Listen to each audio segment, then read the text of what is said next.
అపోస్తలుడైన పౌలు కొరింథీయులకు రాసిన మొదటి పత్రిక 10వ అధ్యాయము 1-2 వచనాలు. సహోదరులారా, ఈ సంగతి మీకు తెలియకుండుట నాకు ఇష్టం లేదు. ఈ సంగతి మీకు తెలియకుండుట నాకు ఇష్టం లేదు. అదేదనగా మన పితరులందరూ మేఘము క్రింద నుండిరి, వారందరూ సముద్రంలో నడిచిపోయిరి. అందరూ మోషేను బట్టి మేఘములోను, చూడండి, అందరూ మోషేను బట్టి మేఘములోను సముద్రములోను బాప్తిజము పొందిరి.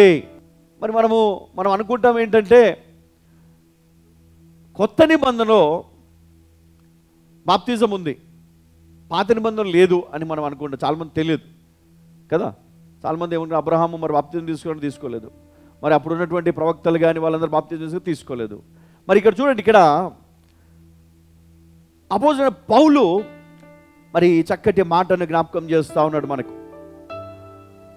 ఏమంట, ఈ సంగతి మీకు తెలియకుండా నాకు ఇష్టం లేదు. అదేదనగా మన పితరులు, అంటే ఎవరైతే ఆనాడు ఇజ్రాయేలు ప్రజలు ఐగుప్తు దేశములో మరి దాసులుగా బానిసలుగా ఉన్నారో, మరి వారందరినీ విడిపించడం అనేది ఇది దైవ సంకల్పం.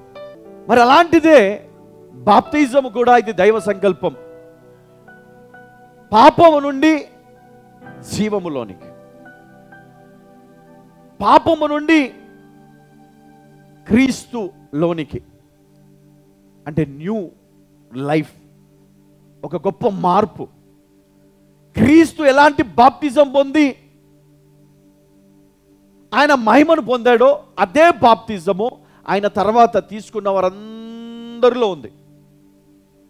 యోహాను అన్నాడు, యేసుక్రీస్తు వస్తూ ఉంటే, అయ్యా మీరు ఇక్కడికి వచ్చుట, మీ ద్వారా నేను బాప్తిజం పొందవలసిన వాడని కదా అంటే, ఆయన ఏమన్నాడు, ఇప్పటికిది కానేమో, ఇది ఇలా జరగాలి, ఇది దైవ సంకల్పం.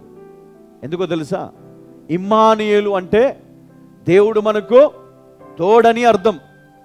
మరి ఎలా ఆయన మనకు తోడయ్యాడు? ఎప్పుడన్నా ఇమ్మానుయేలు అని పిలిచినట్లుగా బైబిల్లో ఉందా? ఆయనకి యేసు అని పేరు పెట్టారు. క్రీస్తు అనేది బిరుదు, అంటే రక్షకుడు. ఈ బిరుదు ఆయనకి ఇచ్చారు. యేసు క్రీస్తు అనేది ఆయన పేరుగా మనము పిలుస్తాం. కానీ ఇమ్మానుయేలు అని పేరు పెట్టబడును అని ఆ గాబ్రియేలు దూత చెప్పాడు కదా. మరి అది ఇక్కడ వినబడిందా? మరి ఎట్లయినా మనకు తోడు, దేవుడు మనకు తోడు ఎలా అయ్యాడు? క్రీస్తు లోకానికి రావడం, పరిశుద్ధాత్మ చేత ఆ బాప్తిజము పొందడము, ఆ బాప్తిజము ద్వారా తండ్రితో ఆయనకున్నటువంటి సంబంధము పరిపూర్ణము చేయబడింది. అప్పుడు ఆయన అర్హత పొందాడు. ఇదిగో, మానవులందరూ కూడా ఈ బాప్తిజమును ఫాలో అయిపోవాలా. దేవుని సంకల్పము ఈ బాప్తిజము ద్వారా ప్రతి ఒక్కరు కూడా క్రీస్తులోనికి చేర్చబడ్డారు, క్రీస్తులోనికి బాప్తిజము పొందారు. చూడండి, ఆ తర్వాత వీరందరూ కూడా ఏకముగా చేయబడ్డారు. ఏకముగా అంటే వీరంతా కూడా ఒక సంఘము, ఒక శరీరము. మనం ఏకముగా ఎప్పుడైతే మనం ఉన్నామని గ్రహిస్తామో, దేవుడు మనం నడిపించడం మొదలు పెడతాడు. హల్లెలూయా. దేవుడు మనం నడిపిస్తాడు. చెయ్యి పట్టుకొని రా, నేను నీకు తోడుగా ఉంటాను, నడిపిస్తాను. అప్పటి వరకు నీ చెయ్యి పట్టుకోడు, నీకు తోడు ఉండడు. నీ ప్రార్థన వ్యర్థము, నీవు చేసే ప్రతి ప్రయత్నము వ్యర్థమే. ఎలా చెప్తారు పాస్టర్ గారు, నేను ప్రార్థన చేస్తే నాకు అభిషేకం వస్తుందని అంటావేమో. అది అభిషేకం కాదు, జాగ్రత్త. అదే నువ్వు అభిషేకం అని నమ్మితే నువ్వు ఎక్కడ పోవాలి అక్కడికి వెళ్ళిపోతావు. అందుకే ఒక సందర్భంలో వాక్యం, మేము ప్రవచించలేదా, మేము స్వస్థపరచలేదా అంటే, మీరు ఎవరో నాకు తెలియదు అంటాడంటే యేసుక్రీస్తు. ఎందుకో తెలుసా, మీరు పరిపూర్ణత చెందలేదు, మీరు క్రీస్తులో ఏకము కాలేదు, క్రీస్తుతో మీరు ఆ మహిమలో ప్రవేశించలేదు. ఎంతమందికి ఉంది మహిమ నుంచి అధిక మహిమలోనికి వెళ్ళాలని? అమ్మా, ఎందుకంటే నీకు ఆశ ఉంటేనే దేవుడు బోధిస్తాడు. పరిశుద్ధాత్మ దేవుడు, నీకు ఆశ ఉంటేనే దేవుడు నీకు అన్ని ఇస్తాడు కదా. నీకు గురి ఉండాలా, నీకు విజన్ ఉండాలా, నీకు ఒక ప్రత్యేకమైనటువంటి తలంపు దేవుని గురించి ఉండాలా. దేవుడు నాకు తోడున్నాడు, దేవుడు నాకు సాయం చేస్తాడు, దేవుడు నన్ను బలపరుస్తాడు, దేవుడు నన్ను అభిషేకిస్తాడు, దేవుడు నన్ను గొప్పగా ఆశీర్వదిస్తాడు. ఎప్పుడు ఆశీర్వదిస్తాడు? ఈ సమానత్వమును కలిగి ఉన్నప్పుడే. ఒకవేళ నీలో కూడా ఆ సమానత్వం లేదనుకో, యు ఆర్ అన్ఫిట్. దేనికి? దేవుని వాక్యం చెప్పడానికి, లేదా దేవుని గురించి మాట్లాడడానికి. ఎందుకంటే సాతాను నిన్ను ఈజీగా పడేయగలుగుతాడు. హల్లెలూయా, హల్లెలూయా, హల్లెలూయా. అందుకే ఇక్కడ జ్ఞాపకం చేస్తాడు, ఇదిగో మన పితరులు వారు బాప్తిజం పొందారు. ఎట్లా? మేఘము కింద కదా. ఏముందంట ఇక్కడ చూడండి, పితరులు మేఘము కింద నుండిరి, వారందరూ సముద్రములో నడిచిపోయిరి.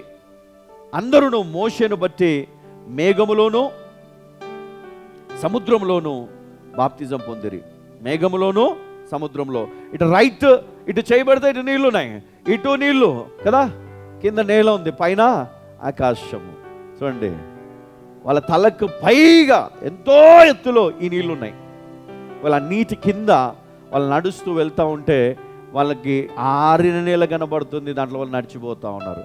అంటే మోషేను వెంబడించినందుకు వీరు ఆ బాప్తిజములో వారు హల్లెలూయా పాలు పొందినట్లుగా మనం చూస్తూ ఉన్నాం.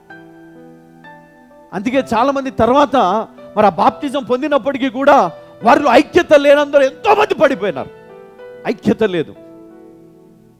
సో దాని గురించి ప్రార్థన చేయాలా. నీ కుటుంబంలో ఐక్యత లేదు, నీ జీవితంలో ఐక్యత లేదు, నీకు తగ్గింపు లేదు, నీలో ప్రేమ లేదు, నీలో సమాధానం లేదు, నీలో నీతి లేదు.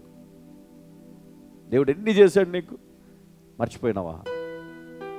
దేవుడు ఎన్నిసార్లు నేను కాపాడలేదు? మర్చిపోయినావా? దేవుడు ఎన్నిసార్లు నీ మొర ఆలకించలేదు, జవాబు ఇవ్వలేదు? మర్చిపోయినావా? కదా, మర్చిపోతాం మనం, ఎందుకంటే మనుషులం కదా. అమ్మా, మనుషులు మర్చిపోతారేమో, క్రీస్తులో బాప్తిజం పొందినవాడు మర్చిపోడు.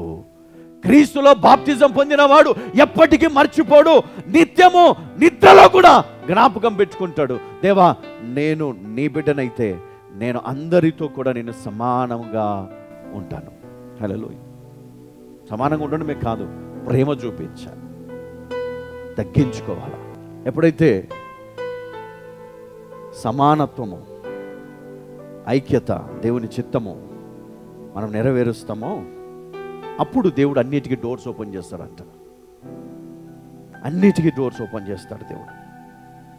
ఆనాడు పాత నిబంధనలో మనం చూస్తూ ఉన్నాం. ఈరోజు నూతన నిబంధనలో యేసుక్రీస్తు నీటి బాప్తిజము ద్వారా మనలను ఆయన పవిత్రపరుస్తూ ఆయన తనకు శిష్యులుగా ఆయన సిద్ధపరచుకోవాలని ఆశపడ్డాడు. కానీ నిజమైన శిష్యులు వారు లోకాన్ని విడిచిపెడతారు. అటు తల్లిదండ్రులను కానీ, అక్కచెల్లెలను కానీ, అన్నదమ్ములను కానీ ఎవరికి కూడా ప్రాధాన్యత ఇవ్వరు. దేవుని తర్వాతనే ఎవరైనా నీ దగ్గర ఏమున్నా లేకపోయినా నువ్వు దేవుని మాట కట్టుబడి ఉంటే దేవుడు నీకు రెస్పెక్ట్ ఇస్తాడు. హల్లెలూయా కదా. మనుషుల నుంచి మనం కోరుకోవద్దు, నన్ను పట్టించుకోండి, నన్ను చూడట్లేదు. మనుషుల నుంచి కాదు, దేవుడు చూడాలంట. దేవుడు నాకు ఏది చెప్తే నేను చేయడానికి నేను ఈరోజు ఇక్కడ ఉన్నాను. హల్లెలూయా.